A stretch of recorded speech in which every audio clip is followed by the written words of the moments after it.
My name's Aaron Mayers. I am soon to be a pupil at Three Paper Buildings. My pupillage will start in October 2020, and my intention is to develop a commercial and chancery practice, hopefully eventually also with an international offshore element to it. And in terms of background, I went to the University of Westminster. I studied law.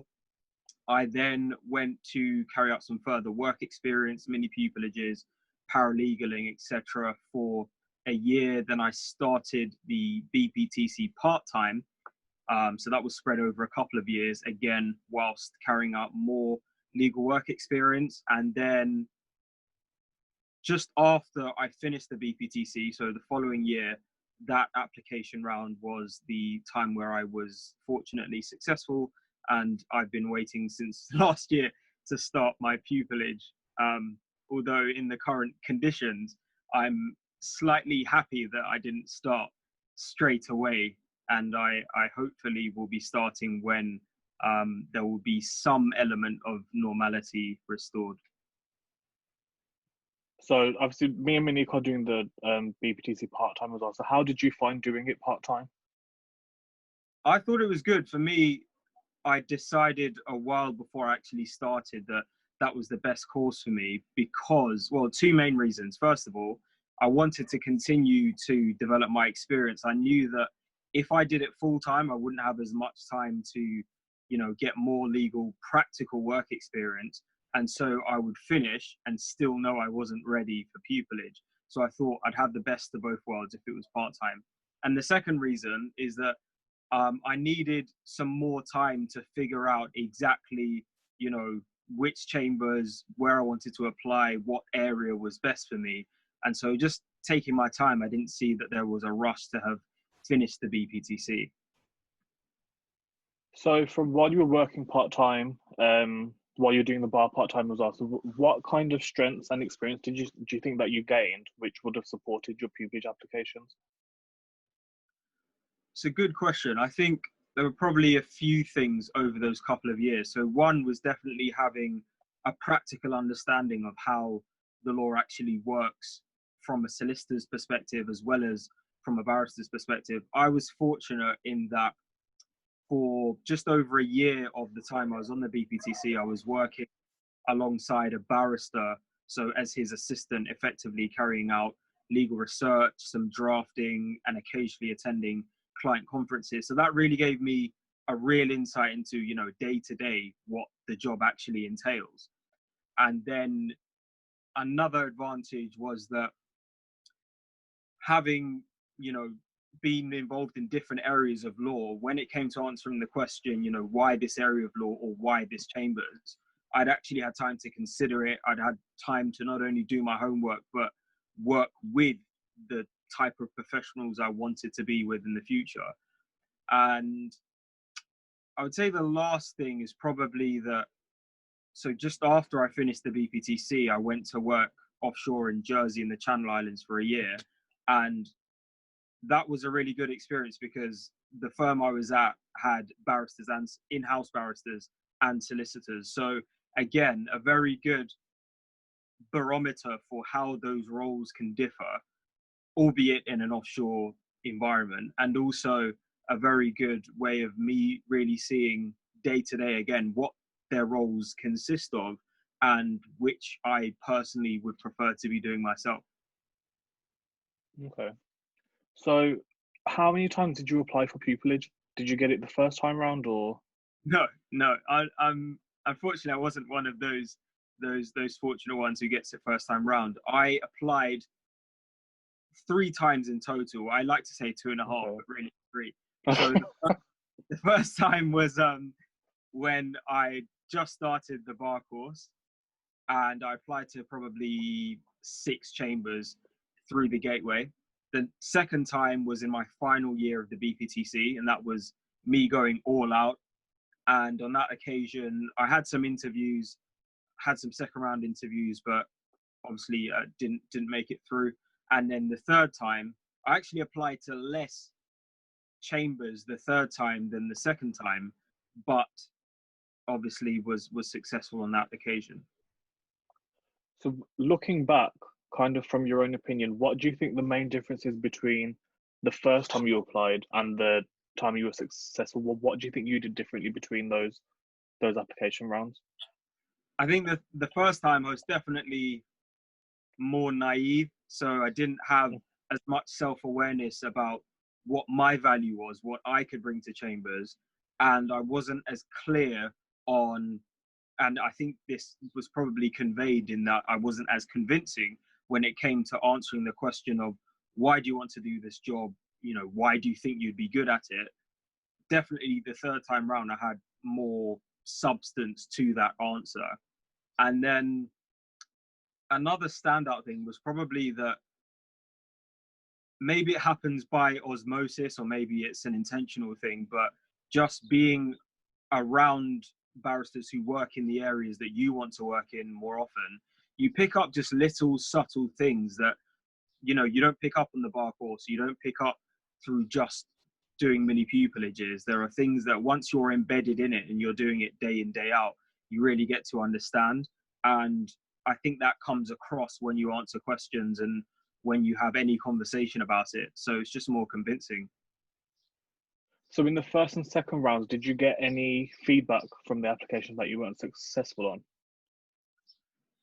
The first round, I don't think I had any feedback. The second round, I had a lot of feedback. I'd obviously applied to more chambers that time round, and that was really helpful. That's not something to be taken for granted because, as we know, a lot of chambers, especially first round, whether it's for logistical reasons or whatever, they don't give you feedback. So I was always in the habit of asking for it anyway, rightly or wrongly, because any opportunity that there was to learn from, to become more self-aware and to learn from where I may have made a mistake or where I just could learn from in terms of the whole process, right from the written stage to any interview feedback that they'd give me, was really valuable.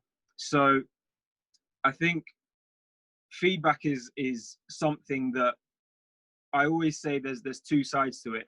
On one hand, you can't take it all personally. Someone else's opinion of you isn't definitive of you. But on the other hand, you have to acknowledge that if there are, let's call them gatekeepers, people who it's their decision whether to let you in or not, there is criteria, and it's important to understand where they see you sitting within that criteria. So feedback's really important, and I would implore anyone to obtain all the feedback they can, but take it with a pinch of salt. You know, don't internalize it.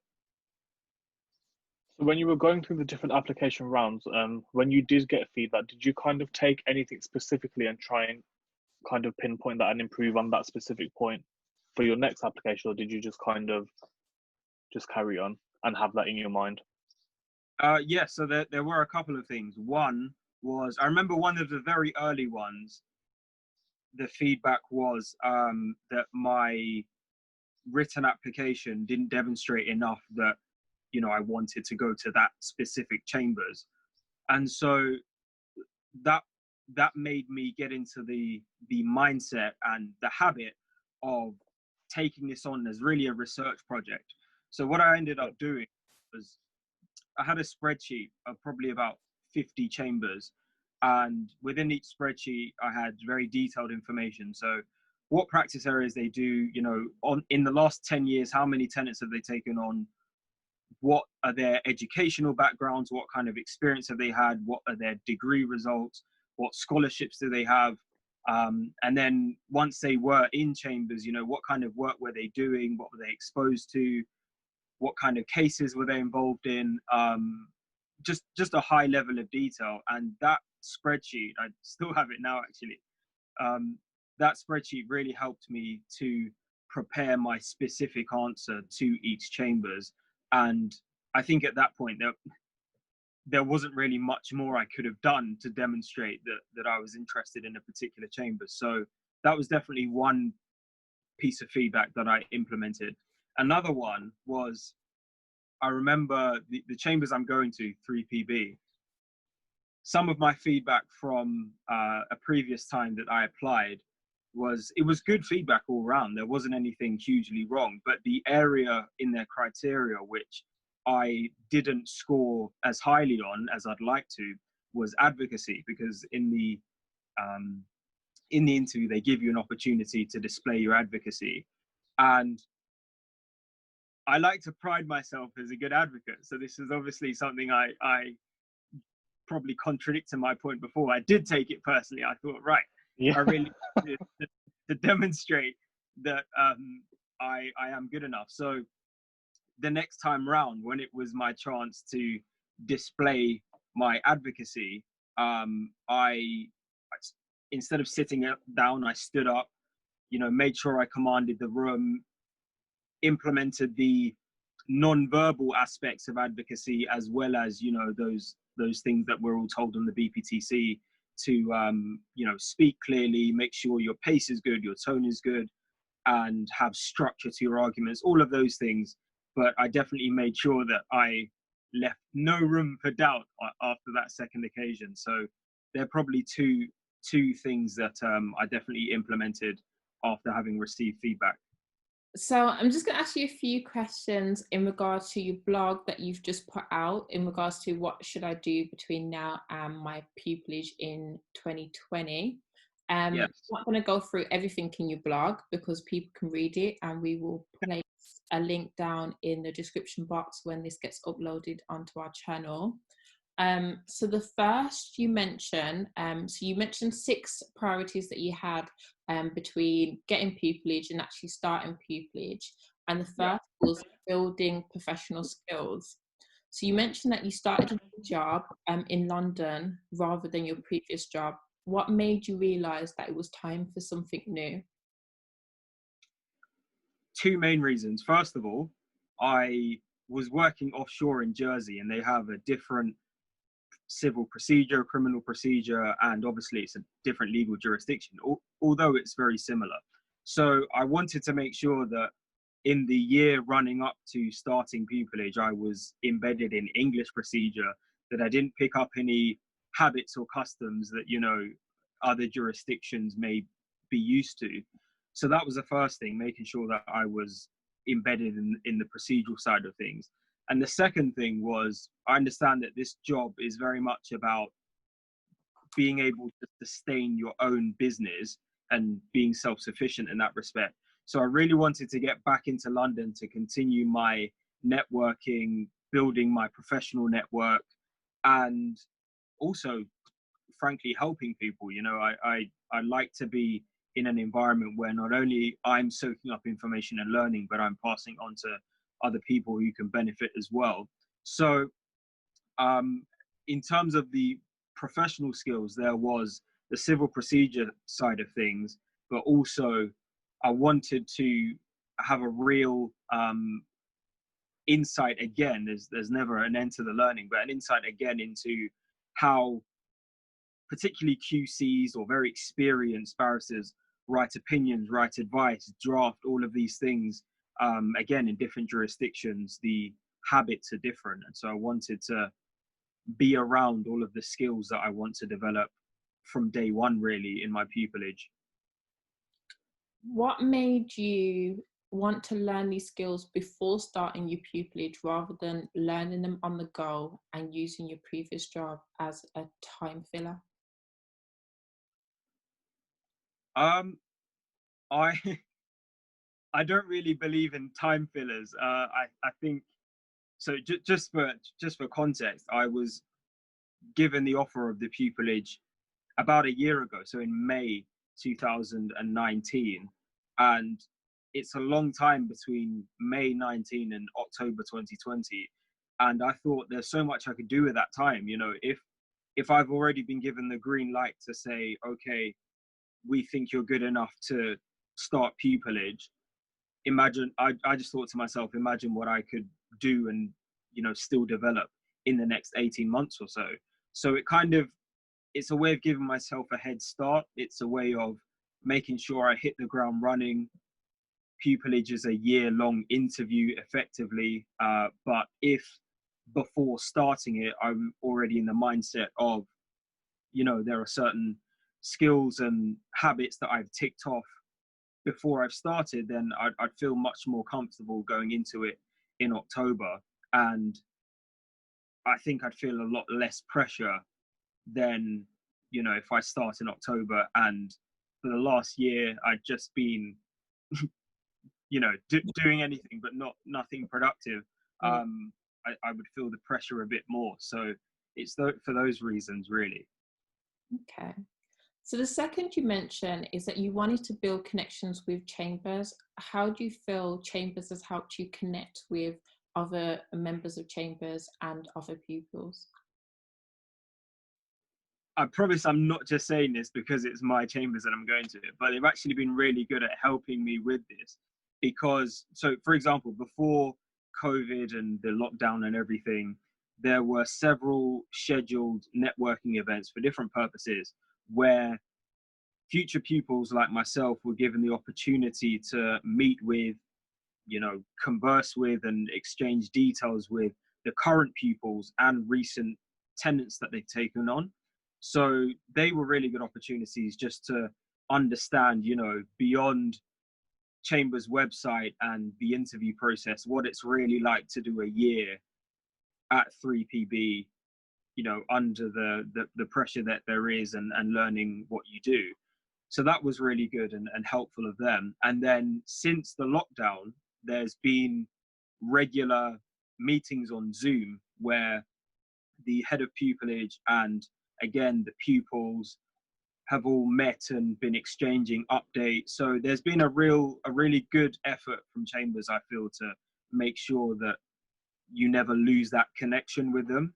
So it's been quite easy, but I don't know if every other Chambers, you know, has that emphasis on networking. But even if they don't, I think that lockdown or no lockdown, just making the effort to reach out to the people who, for example, are in the practice areas you want to go into, people who might potentially be your pupil supervisors, people who just have different aspects of the experience that you'll be going through, you know, knowledge that they can offer, just reaching out to them virtually or physically, just make sure it's legal in the context of lockdown, and make the effort. I think it's really important.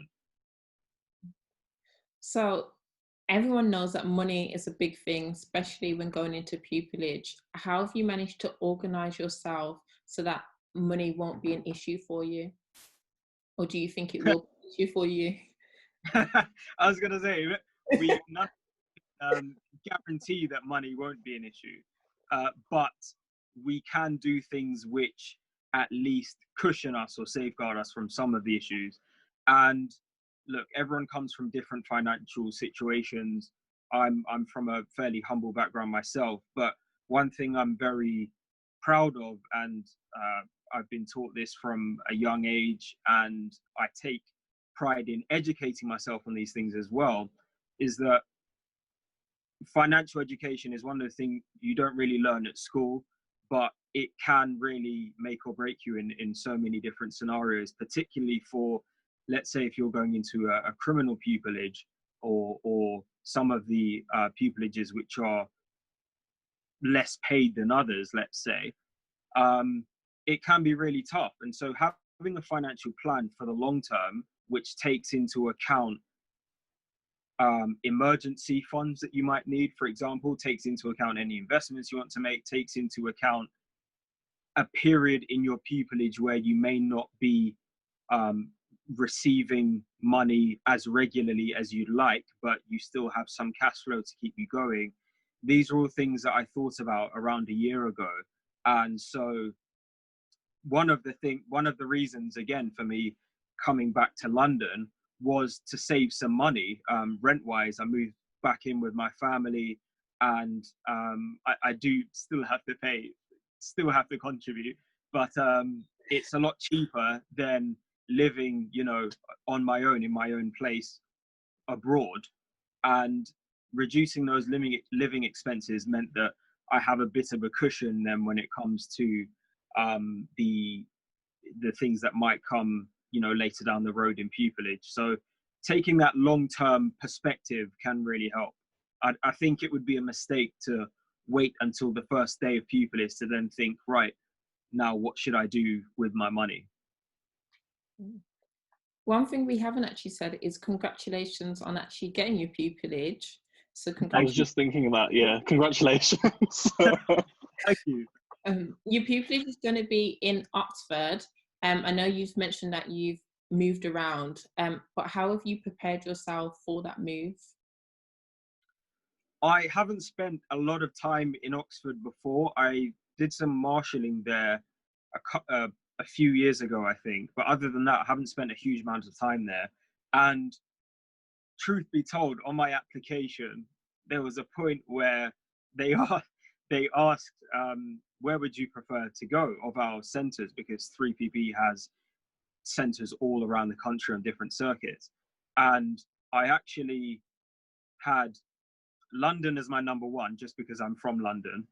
Yeah. And that, although they asked us to rank them sort of 1 to 5 or 6, I put all of the others as number 2. So I basically said to them, look, my preference is number 1, but I am very, very happy to go to any of them because I'll make it work.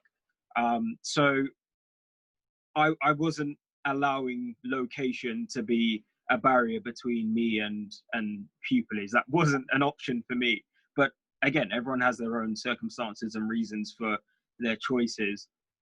In terms of preparation for the area, I had intended in the last weekend of March to go to Oxford, to look around, to visit chambers and all of that. But obviously circumstances have changed since then, and that wasn't possible. But I have been in contact with professionals, you know, in law and otherwise from Oxford, who's given me advice about, you know, where what might be a good place to live, what I can expect when I live there, how to make life a bit easier.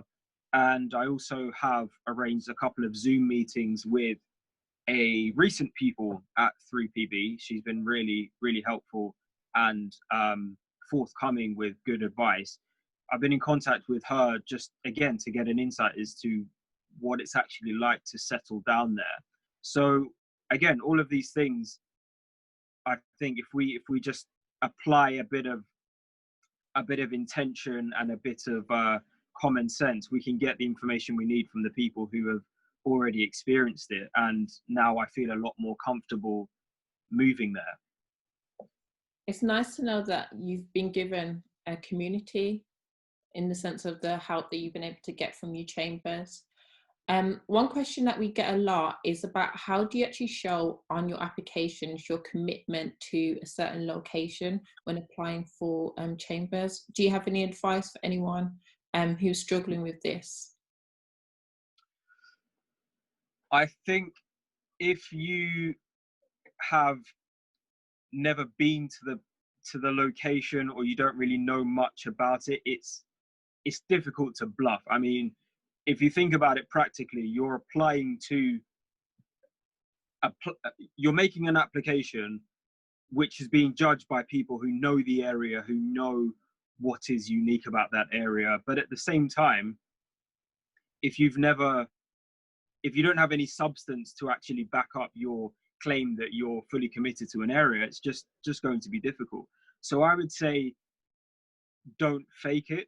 If you genuinely don't have a real connection there, don't make out that you have. On the other hand, if, similar to me, you don't necessarily have a real connection with the location, but you'd be willing to go there because you know things about it, you can make that point. But don't make out as though, you know, you've had a love for this area ever since you were X years old and you've always wanted to go there. It just won't make sense. So be genuine about it, I would say. And if you do actually have experience and a knowledge of the area, 100% use it, because again, these are the things that make your application unique. So one example I would say is that this isn't a personal story, this is a friend of mine.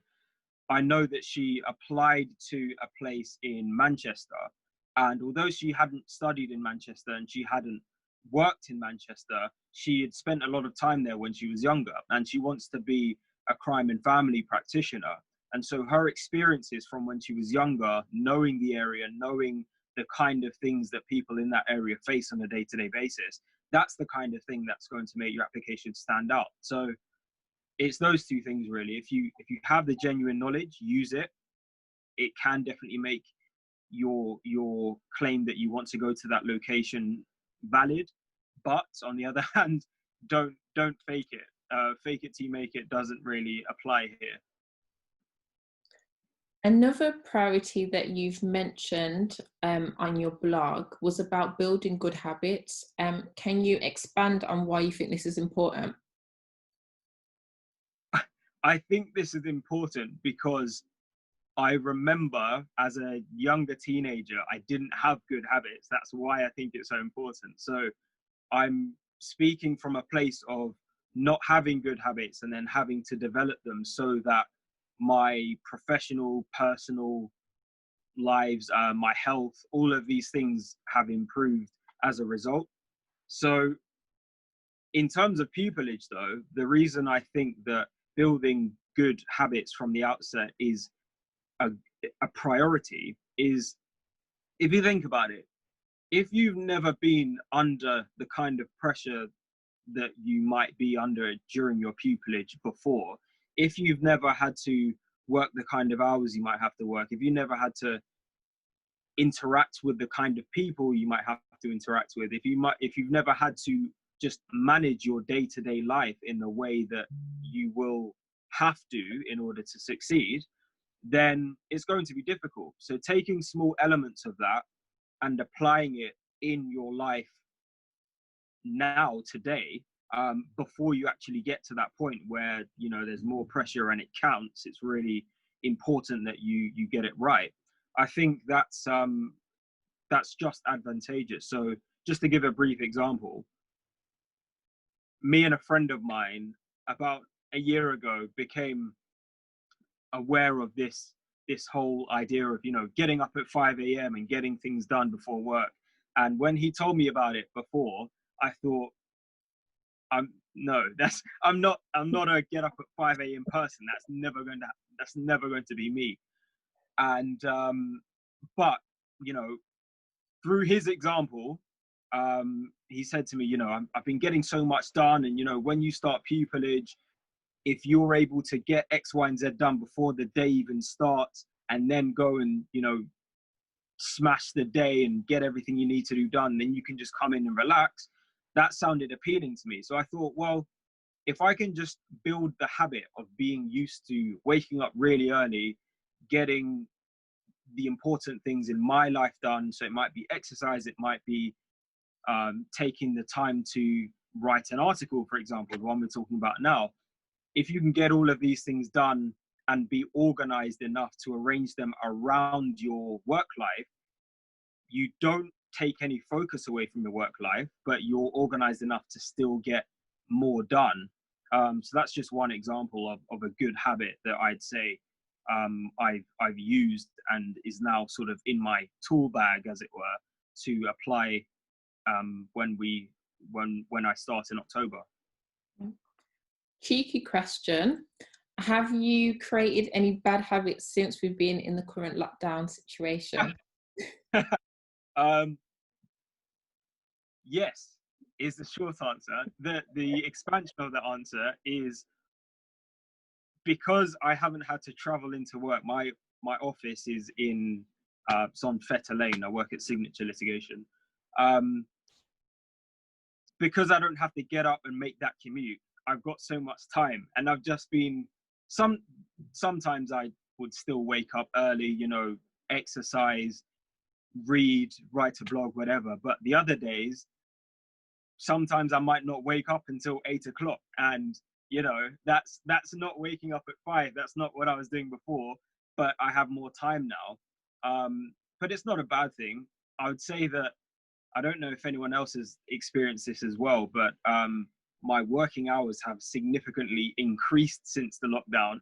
I think maybe because my employers know that we're not meant to be outside doing anything else. I don't know, but it's yeah, it's a shift in how we spend our time. I think it's probably a natural consequence of lockdown that our working patterns aren't the same. But yeah, that's one bad habit. Do I have any others? Not. I probably have a lot, but not that I can think of. I would say that it's good that you can even wake up at 8 a.m. Sometimes I struggle. I can relate. I do not know how I'm going to go back to getting up to commute into the office because that habit has gone completely. It depends what's happened the day before. If I've had to work late, there's been a few times recently where I've been working until 10, 11, some 1 or 2 times midnight. If that's the case, no one is going to hear from me until at 8 a.m. But yeah, it's just, we just have to deal with things as they come. The last question that we have for you is, do you think all the steps that you've taken has put you at an advantage for pupillage? Because a lot of people do say that they find that there's a gap between the bar course and actually when you start pupillage, in terms of that you have to scrap everything you've learned at the bar course. Do you think the steps you've taken has put you at an advantage? So which steps in particular? All the priorities that you've mentioned in terms of creating good habits, learning about your location, all the steps that you've taken, do you think this will help you bridge the gap that most people find between the bar course and starting pupillage? I see. I think, I don't know what other people may get out of, employing these things. The reason I made the article is because a year on from when I started doing these things, I've seen the benefits. So I could definitely say that if there were two versions of me in this universe and a parallel universe, if I hadn't done those things, I think I would be at a disadvantage because I would have less knowledge about what I'm actually about to start in October. I would have less of a professional network that I can speak to, that I can engage with, that can hopefully support me as I go through that journey. And I would definitely have less of the relaxed feeling I now have about starting in October. I think it's just taken some pressure off of me. But for other people, the advantages may be different. I can only speak from my own circumstances. I would say though that if someone has just finished the bar course, if I had just finished the bar course and I was going into pupillage, I would want, number one, I'd want a break because the bar course can be intense. A lot of people feel that way, and it's changing, obviously. But number two, I would probably want to get away from the academic thinking that the academic thinking habits that you can get into on the BPTC, and step more into thinking about what's practical, what actually works, what actually brings about solutions for clients in a way where you're not just thinking about how can I adhere to this BPTC assessment criteria, but you're actually thinking about how can I get the job done? How can I bring about a result that my client is going to be happy with? And that takes a different set of skills. That takes emotional intelligence, that takes practicality, that takes knowing the options before you in a given scenario, having done the research, and then having the judgment to be able to choose the right option.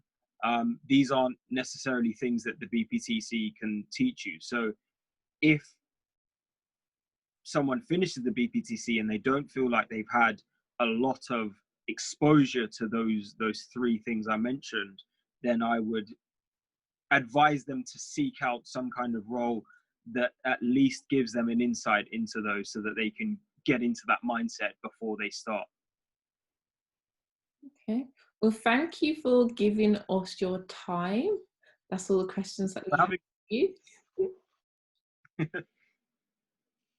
I don't know if Shiraz wants to say anything before we finish. I just want to thank you for taking the time out to speak to us, because it's been really helpful for myself, being a bit selfish. There's a lot of things that I've taken from it myself, and I'm sure there'll be other people that will be really assisted by it as well. That's no problem at all, and thank you for having me on your show. I think this is a really good idea. I think there need to be more projects like this, because certainly, you know, a few years ago, if these kinds of things did exist, I wasn't aware of them. So the fact that people like yourselves are dedicating your time in this way, not only helping yourselves obviously by learning, but it just spreads knowledge so much quicker and so much easier when there's a platform like this. So on behalf of everyone that you all help, thank you very much.